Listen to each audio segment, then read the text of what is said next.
This 1944 film examines how the Nazi regime maintained morale among its military and civilian population during World War II. Using captured footage, the film highlights several key aspects, including the role of Nazi propaganda led by Joseph Goebbels, the operations of the SS, and the high morale of German combat units in France. It also showcases German technological innovations, such as a new cargo plane, a demolition tank, and the V-1 bomb, which were presented as symbols of strength. The report features Adolf Hitler and Heinrich Himmler, underscoring their leadership roles in sustaining the war effort. Despite growing challenges on the front lines, the film depicts the regime's efforts to project confidence and control morale.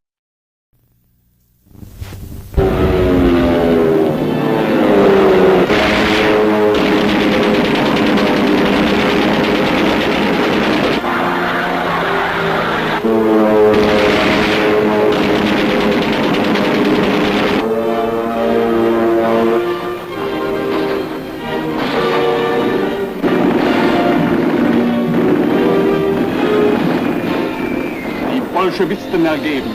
The Russians surrendered.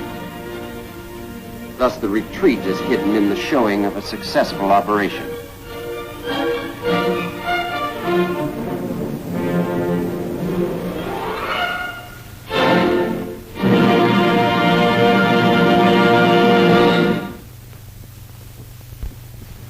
As the Russian advance can no longer be concealed, the major theme is being pounded into the population. Keep the Russians out of Germany.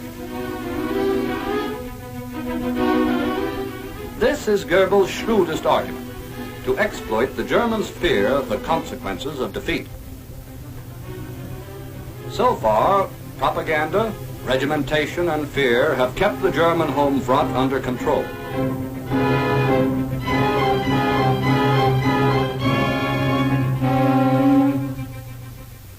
What about troop morale?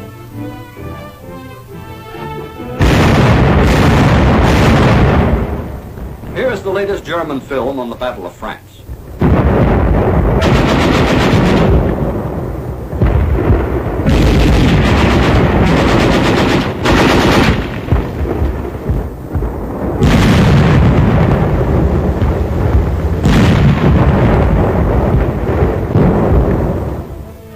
There's no doubt about it.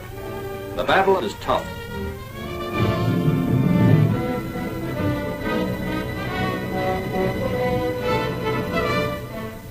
And yet the Germans who fight us have been at war 5 years.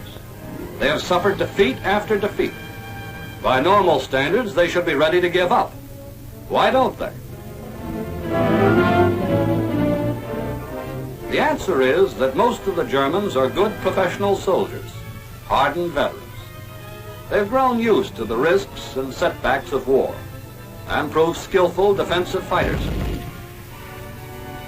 The confidence of many soldiers is bolstered by the quality of their weapons. They have good small arms.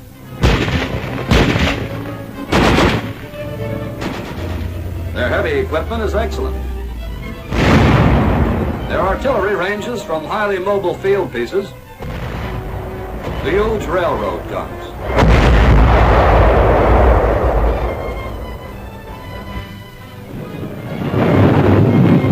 Their mobile rocket launchers are extremely effective.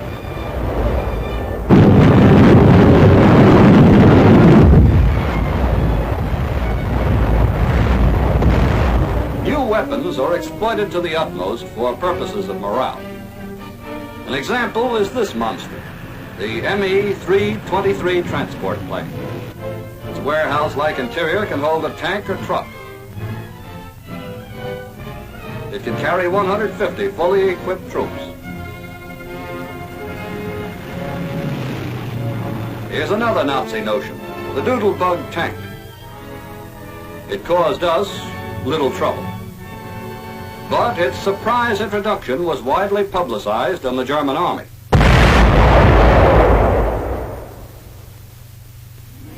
On the other hand, the robot bomb V-1 has been devastating. This one missed, but thousands like it have smashed nearly 1 million dwellings in London alone. And Goebbels boasts that a new V2 bomb will be 10 times more powerful. Many German soldiers believe that promised secret weapons will turn the tide and bring victory. At this time of crisis, the Nazi High Command has done everything possible to sustain troop morale. At the expense of the conquered peoples, German soldiers have been well fed, well clothed, and have received excellent medical care. The officers make a point of comradeship with enlisted men.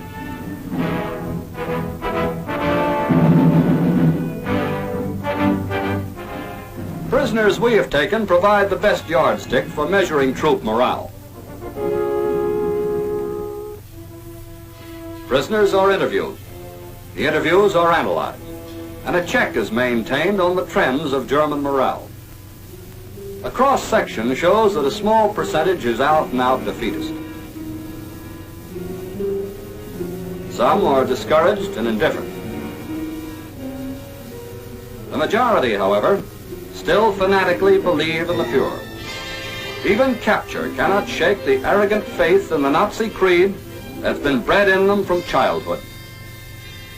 Most important, the overwhelming number of soldiers see no alternative but to keep on fighting. For Hitler and his accomplices have taken over direct control of the army. Opponents to their fanatic policies have been purged. Trapped by the armies of the United Nations, these bankrupt leaders have no escape. Desperate, they're trying to postpone their fate by throwing the German army into futile battles. They plan to fight this war to the last German. They're willing to sacrifice a division if it will delay their trial even for a day.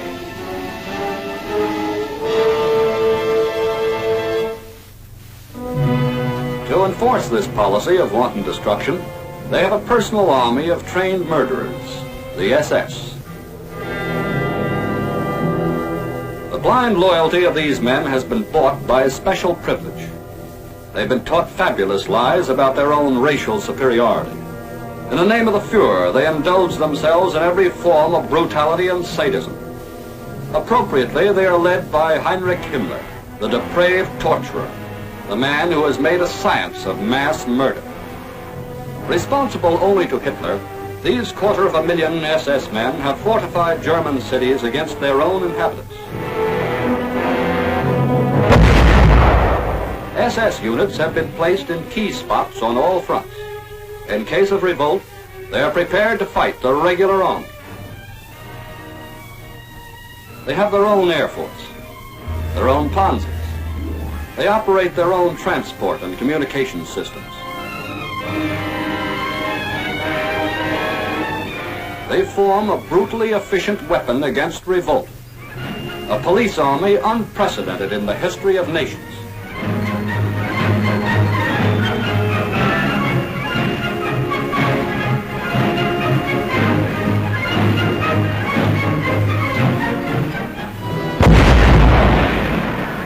There is no shortcut to unconditional surrender. The German position is desperate. Now is the time for the knockout blow.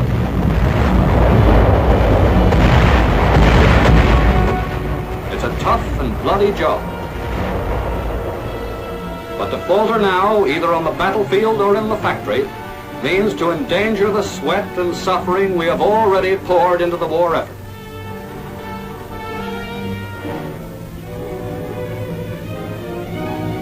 We are marching on the road to victory. We must not stop marching until every enemy of free men is trampled underfoot.